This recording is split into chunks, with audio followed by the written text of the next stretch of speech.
ఈరోజు మే 1, 2024 సాక్షి ఆర్టికల్ చూశారు అంటే మీకు క్లియర్ కట్గా వీళ్ళు ప్రజల ఆస్తులు భూముల విషయంలో ఏదో దురుద్దేశంతో ఈ ల్యాండ్ టైటిల్ యాక్ట్ తీసుకొచ్చారు అనేసి అనిపిస్తుంది. మీకు ఈరోజు సాక్షి ఆర్టికల్లో 4 విషయాలు రాశారనమాట. ఆ 4 విషయాల్ని ఆధారాలతో సహా వెరిఫై చేద్దాం. అప్పుడు అందరికీ క్లారిటీ వస్తుంది వీరు తీసుకొచ్చింది ఏ ఉద్దేశంతో అనేది. మీకు ఈరోజు సాక్షి ఆర్టికల్లో వీళ్ళు రాసింది చూడండి. ఈ ల్యాండ్ టైటిల్ యాక్ట్ తీసుకొచ్చింది మేం కాదు, కేంద్ర ప్రభుత్వం ఇంప్లిమెంట్ చేయముంది. మీకు కావాలంటే చూడండి, 2019లో నీతి ఆయోగ్ మీటింగ్ జరిగింది దీని మీద. అప్పుడు నీతి ఆయోగ్ ఇచ్చిన మేమో ఇదే చూడండి అని వేశారు. అలాగే అదే రోజు నీతి ఆయోగ్కి మహారాష్ట్ర ప్రభుత్వము కొన్ని సూచనలు చేసింది. వారు చెప్పింది ఇదిగోండి. సో కాబట్టి 2019లో నీతి ఆయోగ్ మీటింగ్ జరిగింది కేంద్ర ప్రభుత్వ పరిధిలోది. దాన్ని చెప్పిన తర్వాతే దాన్ని బేస్ చేసుకొనే మేము ఇది తీసుకొచ్చాము అనేసి సాక్షిలో క్లియర్గా రాశారనమాట. ఈరోజు మీకు చూస్తే ఇదిగోండి, వీళ్ళు సాక్షి చెబుతున్న నీతి ఆయోగ్ ఇచ్చిన మెమొరాండం, అలాగే ఈ మహారాష్ట్ర ప్రభుత్వం ఇచ్చిన సూచనలు అనేసి అన్నారు కదా, అదే ఈ డాక్యుమెంట్ ఒరిజినల్ అనమాట. మీకు డేట్స్ చూడండి.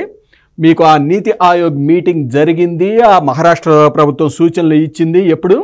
2019 నవంబర్ 25, నవంబర్ 26 తేదీల్లో. మీకు ఇక్కడ చూడండి, ఆంధ్రప్రదేశ్ ప్రభుత్వ రాజపత్రం, మన అసెంబ్లీలో ఇచ్చిన రాజపత్రం అఫీషియల్గా మీకు ఇదే land title act bill Andhra Pradesh అసెంబ్లీలోకి వచ్చి ఎప్పుడు ఆమోదం పొందింది? 2019 జూలై 29. అంటే వీరు ఈరోజు సాక్షిలో రాసిన నీతి ఆయోగ్ మీటింగు దాని తర్వాతే మేము ఇవన్నీ ఇంప్లిమెంట్ చేసామన్నారు కదా. అసలు ఆ నీతి ఆయోగ్ మీటింగ్ అనేది జరగటానికి 5 నెలల ముందే వీళ్ళు అసెంబ్లీలోకి ఈ ల్యాండ్ టైటిల్ యాక్ట్ అనే బిల్లు తీసుకొచ్చారు. 2019 జూలై 29 అంటే జగన్మోహన్ రెడ్డి గారు 2019 జూన్ 2 అనుకుంటా ఆయన ప్రమాణ స్వీకారం చేసింది. ఆయన ప్రమాణ స్వీకారం చేసిన నెలన్నర లోపే ఆ ల్యాండ్ టైటిల్ యాక్ట్ అనే బిల్లు తీసుకొచ్చి అసెంబ్లీలో ఆమోదం పొందిందనమాట. మీకు ఇప్పుడు ఏ దురుద్దేశం లేకుండా ఈ ల్యాండ్ టైటిల్ యాక్ట్ అనే బిల్లు తీసుకొచ్చినట్లయితే మీరు నిజాయితీగా చెప్పుకోవచ్చు కదా, అవును మేమే ముందు తీసుకొచ్చాము, మేము ఎందుకు తీసుకొచ్చామంటే అనేసి మీరు కారణాలు చెప్పాలి అన్నమాట. ఈ మంచి చేయడం కోసమనో ఏదో. అలా కాకుండా మేము కాదు తీసుకొచ్చింది, కేంద్ర ప్రభుత్వమో లేకపోతే నీతి ఆయోగో చెబితే తీసుకొచ్చాము అనేసి అబద్ధాలు ఎందుకు చెబుతున్నారు? మీకు ఏ దురుద్దేశం లేకుండా ఇది తీసుకువచ్చినట్లయితే ఎందుకు ఈరోజు అబద్ధాలు చెప్పాల్సిన పరిస్థితి వచ్చింది? అలాగే జగన్మోహన్ రెడ్డి గారు అధికారంలోకి వచ్చిన నెల రోజుల్లోనే అంత అర్జెంటుగా దీన్ని ఎలా తీసుకొచ్చారు, ఎందుకు తీసుకొచ్చారు? దీనికి సమాధానం చెప్పాలన్నమాట ఇప్పుడు. అలాగే నెక్స్ట్ రెండోది ఈ సాక్షి రాసిందనమాట. మీకు చూడండి, ఈ సాక్షి ఏమని రాశారంటే, ఇదిగో తెలుగుదేశం సాగిస్తున్న విష ప్రచారాలు అని రాసి, ఇప్పుడు ఈ చట్టం వల్ల సివిల్ కోర్టులకి భూముల మీద అధికారాలు ఉండవు అనేసి ప్రచారాలు చేస్తున్నారు, అది తప్పు అన్నట్లు రాసింది. మీకు దీని గురించి చిన్న డీటెయిల్స్ అంటే మీకు ఏంటంటే, ఇప్పుడు భూములు కానీ లేదంటే ఏదైనా ఆస్తులు కానీ ఏదైనా సమస్య వచ్చిందనుకోండి, మీరు పరిష్కారానికి ఎక్కడికి వెళ్తారు? ఎవరైనా కానీ న్యాయస్థానానికి వెళ్తామన్నమాట. న్యాయస్థానంలో మన సమస్య అనేది పరిష్కారం అవటం కానీ పైకోర్టులకు వెళ్ళటం కానీ ఇలా జరుగుతూ ఉంటుంది ప్రాసెస్. అయితే జగన్మోహన్ రెడ్డి గారు తీసుకొచ్చిన ఈ ల్యాండ్ టైటిల్ యాక్ట్ దీనివల్ల మీకు న్యాయస్థానాలకు వెళ్ళే హక్కు లేదనమాట. అసలు న్యాయస్థానాలకే దీంట్లో ఇంటర్ఫీర్ అయ్యే హక్కే లేదు అనేసి ఆ చట్టంలో మెన్షన్ చేశారు అన్నమాట. మీకు ఎవరైనా కానీ ఏదన్నా ఇబ్బంది వస్తే టీఆర్ఓ ఎల్టీఓ అనేసి ప్రభుత్వం నియమించిన వారి దగ్గరికే వెళ్లాల్సిన పరిస్థితి. ఆ తర్వాత ఏదన్నా ఉంటే హైకోర్టుకి అది కూడా ఇంప్లిమెంట్ చేయాలంటే ఇక్కడికి రావాలి అనేది అదే ప్రతిపక్షాలు ఇవన్నీ చెబుతూ ఉన్నాయి అన్నమాట.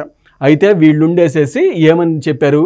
అది అబద్ధము, మీకు అదేమీ లేదు.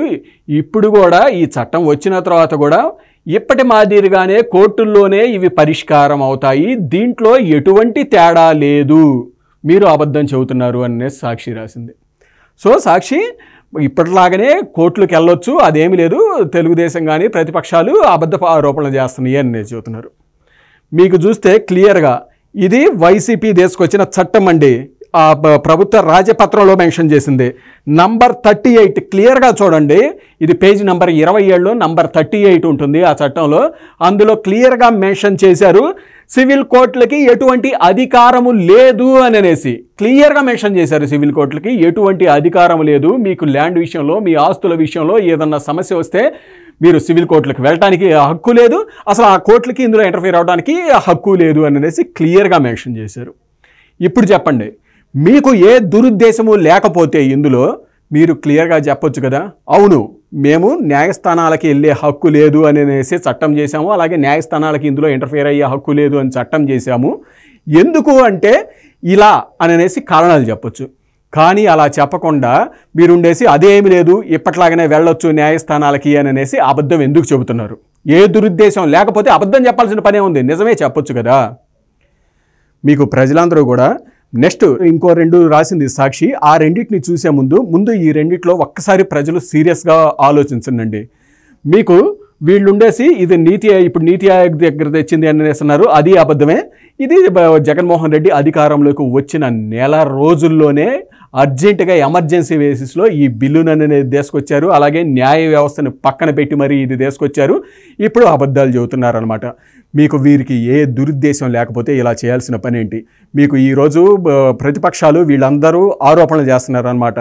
మీకు జగన్మోహన్ రెడ్డి గారు పాదయాత్ర చేసేటప్పుడు మొత్తం భూములన్నీ కొలతలు వేసుకొని వివాదాస్పద భూములన్నింటినీ ఇలా న్యాయ వ్యవస్థను పక్కన పెట్టి మరీ సెటిల్ చేసుకోవడానికి ఇలా చేశారు అని అనేసి చాలా ఆరోపణలు చేస్తున్నారు. మీకు ప్రతిపక్షాలని కాదు, వైసీపీ ఒంగోలు ఎమ్మెల్యే బాలినేని శ్రీనివాసరెడ్డి గారు స్టేట్మెంట్ ఇచ్చారు క్లియర్గా. ఏంటి, ఒక్క మా ఒంగోలులోనే కాదు రాష్ట్ర వ్యాప్తంగా వైసీపీ వచ్చిన తర్వాత భూ కబ్జాలు విపరీతంగా జరిగినాయి అని అనేసి ఒంగోలు వైసీపీ ఎమ్మెల్యే జగన్మోహన్ రెడ్డి గారి చుట్టం బాలినేని శ్రీనివాసరెడ్డి గారే క్లియర్గా స్టేట్మెంట్ ఇచ్చారనమాట.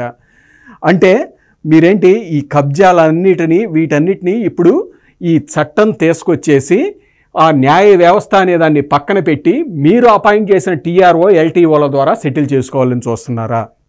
అనుమానాలు వస్తాయి కదా ప్రజలకి. మీరు ఇప్పుడు ప్రజలు ఏదైనా ఈ ఇబ్బందుల్లో పడ్డారు అనుకోండి, మీరేం చేయాలి? న్యాయ వ్యవస్థకి వెళ్ళే అవకాశం లేదు, టీఆర్ఓ దగ్గరికి వెళ్ళాలి. ఆ టీఆర్ఓ ప్రభుత్వం అపాయింట్ చేసిన వ్యక్తి అన్నమాట. వారి అర్హతలు ఏంటి అనేది కూడా ఇంకా క్లియర్గా నిర్ణయించలేదు వీళ్ళు. అక్కడ కూడా మీకు న్యాయం జరగకపోతే ఎల్టీఓ దగ్గరికి, ఆ ఎల్టీఓ ఏంటంటే అది కూడా ప్రభుత్వం అపాయింట్ చేసిన వ్యక్తులే. వాళ్ళు ఎవరు అని అనేసి అంటే రిటైర్డ్ అధికారులను కూడా పెట్టుకోవచ్చు అన్నట్లు వీళ్ళు ఇందులో మెన్షన్ చేశారు ఆ చట్టంలో.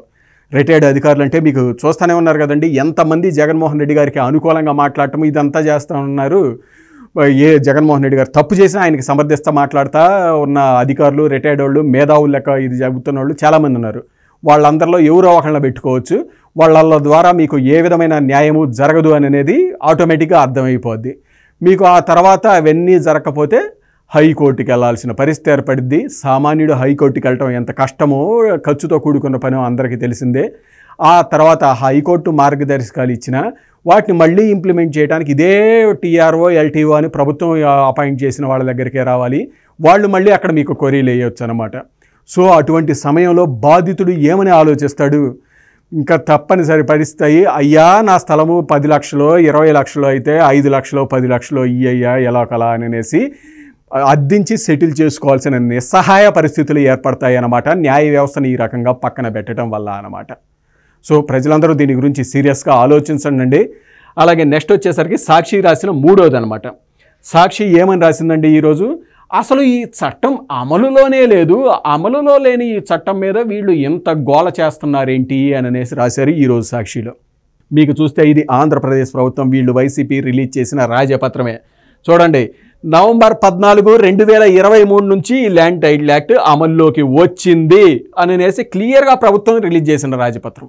మరి ఏ రకంగా ఎందుకు ఇప్పుడు అబద్ధాలు చెబుతున్నారండి? మీరు రాజపత్రం ప్రభుత్వమే రిలీజ్ చేసింది కదా, అమల్లోకి వచ్చింది అని అనేసి, మరి ఈరోజు ఎందుకు ఇది అమల్లోకి రాలేదు అని చెబుతున్నారు? మీకు ఏ దురుద్దేశం లేకపోతే దీంట్లో అబద్ధం ఆడాల్సిన అవసరం ఏమొచ్చింది? నెక్స్ట్ సాక్షి రాసిన 4వది చూశారు అంటే మీకు సాక్షి చెబుతుందన్నమాట. ఏంటంటే ఇప్పుడు జగన్మోహన్ రెడ్డి గారు ఆయన స్వతంత్రంగా పోటీ చేస్తున్నారు, సింగిల్గా వెళ్తున్నారు అన్నమాట. మీకు ఇది కేంద్ర ప్రభుత్వం తెచ్చిన చట్టము, దీన్ని ఇష్టం లేకపోతే ఆయన అయితే ఇంప్లిమెంట్ చేయడు.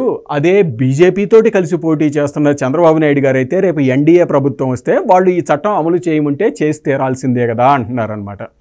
ఫస్ట్ అసలు ఆ చట్టం ఈ చట్టం వేరు వేరు అనేది మనం ముందు క్లియర్గా చూసామన్నమాట. అందరం చూసాం కదా. అది వీళ్ళు మీటింగ్ జరిగింది November 25, 2019 అయితే వీళ్ళు బిల్లు తీసుకొచ్చింది దానికి 5 నెలల ముందు. సో అది ఇది వేరు అనేది మనకి క్లియర్గా కనపడుతుంది. నెక్స్ట్ రెండోది వచ్చేసరికి ఏంటంటే మీకు 2017లో కూడా చంద్రబాబు నాయుడు గారు ఎన్డీఏ ప్రభుత్వంలో ఉన్నారు కదా, ఎన్డీఏ ప్రభుత్వంలో భాగస్వామే కదా. మరి అప్పుడు రైతుల మోటార్లకి మీటర్ల అనే బిల్లు తీసుకొచ్చింది, అలాగే దాన్ని ఇంప్లిమెంట్ చేయాలి అనేసి డిసైడ్ చేసింది అప్పుడే కదా కేంద్ర ప్రభుత్వం. మరి చంద్రబాబు నాయుడు గారు దాన్ని ఇంప్లిమెంట్ చేశారు ఆంధ్రప్రదేశ్లో? చేయలేదు కదా. మా రైతుల ప్రయోజనాలే మాకు ముఖ్యము అనేసి రైతుల మోటార్లకి మీటర్లు బిగించడం కానీ ఇవేమీ చేయలేదు ఆనాడు చంద్రబాబు నాయుడు గారు. కావాలంటే చూడండి, అది 2017లోనే ఇది పాస్ చేశారు. ఆ 2017 నుంచే దీన్ని ఇంప్లిమెంట్ చేయాలని కేంద్రం క్లియర్గా చెప్పింది. ఆ రోజు కేంద్ర ప్రభుత్వంలో భాగస్వామిగా ఉన్న చంద్రబాబు నాయుడు గారు ఇంప్లిమెంట్ చేయలేదన్నమాట స్టేట్లో. చంద్రబాబు నాయుడు గారు ఇదనే కాదు, ఇలా చాలా ఉన్నాయన్నమాట. చెప్పుకుంటా పోతే మీకు ఆంధ్రప్రదేశ్ ప్రయోజనాలకు సంబంధించి మాత్రమే ఆయన ఆలోచన అనేది చేస్తారు. ఆంధ్రప్రదేశ్ ప్రయోజనాలకు భంగం వాటిల్లే వేటిని కూడా ఆయన ఇంప్లిమెంట్ చేయరు, దానికి వ్యతిరేకంగా ఫైట్ చేస్తారు. అది ఎన్నోసార్లు ప్రూవ్ అయింది. అలాగే స్మార్ట్ మీటర్ల దాంట్లో కూడా మీరు చూస్తే అర్థమైంది. ఇదొక్కటే ఎందుకు చెబుతున్నాను అనేసి అంటే, ఇదే స్మార్ట్ మీటర్ల దాన్ని, అదే రైతుల మోటార్లకు మీటర్లుగా బిగించడం దాన్ని జగన్మోహన్ రెడ్డి గారు వచ్చినాక కదండి ఇంప్లిమెంట్ చేసింది. ఈయన వచ్చి ఇంప్లిమెంట్ చేశారనమాట. అధిక ఎన్డీఏ ప్రభుత్వంలో ఉన్న చంద్రబాబు నాయుడు గారు చేయలేదు. సో ఇది కూడా సాక్షి తప్పు చెబుతుందన్నమాట. సో ప్రజలందరూ దీని గురించి ఒకసారి సీరియస్గా ఆలోచించాలి అండి. మీకు వీళ్ళు వచ్చేసరికి గతంలో చాలా అబద్ధాలు చెప్పారు, దానివల్ల వ్యక్తిగతంగా మీకు ఇబ్బంది లేకపోవచ్చు. ఏంటంటే మీకు గతంలో వచ్చేసరికి వైసీపీ ప్రభుత్వం వైసీపీ పార్టీ వాళ్ళు ప్రతిపక్షంలో ఉన్నప్పుడు పింక్ డైమండ్ అని, కమడి ఎస్పీలు అని మీకు రకరకాల ఆరోపణలు చేశారు. కోడికత్తి, బాబాయి హత్య అనేసి. అవన్నీ కూడా అబద్ధాలు, తప్పుడు ఆరోపణలు అనేసి ఇప్పుడు తేలిపోయిందనమాట. కాకపోతే వాళ్ళు నాడు ఈ అబద్ధాలు చెప్పింది కానీ ఇవన్నీ చెప్పింది తెలుగుదేశం పార్టీ మీద. మీకు తెలుగుదేశం పార్టీ అనేది వారికి ఒక పెద్ద వ్యవస్థ ఉంది. వాళ్ళు ఈ 5 ఏళ్ళు పోరాడారు, ఎంతోమంది కార్యకర్తలు ఉన్నారు, నాయకులు ఉన్నారు, ఎన్నో వనరులు ఉన్నాయన్నమాట. ఈ 5 ఏళ్ళు పోరాడి గట్టిగా నిలబడగలిగారు వాళ్ళు. ఆ అబద్ధాలు అన్నీ ప్రూవ్ చేయగలిగారు. మీకు అదే ఈరోజు వీళ్ళు అబద్ధాలు చెబుతుంది దేని గురించి? మన ప్రతి ఒక్కళ్ళ ఆస్తుల గురించి, భూముల వివరాల గురించి, దీని మీద జరగబోయే వాటి గురించి వీళ్ళు అబద్ధాలు చెబుతుందన్నమాట. ఒక సామాన్యులమి వీటి మీద పోరాడగలిగే శక్తి ఉంటుందా రేపటి రోజున? ఆలోచించండి. వీళ్ళకి ఏ దురుద్దేశము లేకపోతే ఈరోజు నిజాయితీగా వీళ్ళు చెప్పొచ్చు, అవును ఫస్ట్ మేమే తీసుకొచ్చాము, కేంద్రంతో సంబంధం లేదు అని నిజాయితీగా ఒప్పుకోవచ్చు. అలా చెప్పకుండా కేంద్రం అంటున్నారు. అలాగే అవును మేము న్యాయ వ్యవస్థ పరిధిని తగ్గించాము, న్యాయ వ్యవస్థ ఇన్వాల్వ్ అయితే ఇలా జరుగుద్ది, దీనివల్ల ఇలా కాకుండా ఉంటే ఈ బెనిఫిట్ అని నిజాయితీగా చెప్పుకోవచ్చు. అలా చెప్పకుండా కాదు మేమేమి తగ్గించలేదు, న్యాయ వ్యవస్థ ఉంటుంది అనేసి అబద్ధం చెబుతున్నారు అనమాట. అలాగే వీళ్ళు క్లియర్గా చెప్పొచ్చు అనమాట, అవును ఈ యాక్ట్ ఆల్రెడీ అమల్లోకి వచ్చింది అనేసి నిజాయితీగా చెప్పచ్చు. అది చెప్పకుండా ఈరోజు ఉండి అసలు అమల్లోకి రాలేదు అనేసి అబద్ధం చెబుతున్నారు. వీళ్ళు ఏ దురుద్దేశం లేకపోతే ఇన్ని అబద్ధాలు చెప్పాల్సిన పనే ఉంది. ప్రజలందరూ ఈ అబద్ధాలు చెబుతుంది మీ ప్రతి ఒక్కళ్ళకి, ప్రతి ఇంటికి, ప్రతి వ్యక్తికి ఇది ఎఫెక్ట్ అయిద్దండి. ఎందుకంటే ఇది ప్రతి ఇండివిజువల్ ఆస్తులు, భూములకు సంబంధించిన మేటర్ అన్నమాట. కాబట్టి దీని గురించి సీరియస్గా ఆలోచించి ఇందులో నిజాలు ఏంటి అనేది తెలుసుకోండి. అలాగే రేపు తెలుగుదేశం ప్రభుత్వం కానీ, చంద్రబాబు నాయుడు గారు కానీ, పవన్ కళ్యాణ్ గారు కానీ వీరందరూ హామీ ఇస్తున్నారు, మేము అధికారంలోకి వచ్చిన నెల రోజుల్లోనే ఈ ల్యాండ్ టైటిల్ యాక్ట్ అనేది రద్దు చేస్తాము అనేసి. కాబట్టి ప్రజలందరూ మీ ఆస్తులకి, భూములకి ఏది రక్షణనిస్తుంది, ఏది కరెక్టు అనే నిజాలని తెలుసుకొని వాటి మీద ఆలోచించి మీరు ఎవరికి ఓటేయాలి అనేది నిర్ణయించుకోండి. Thank you.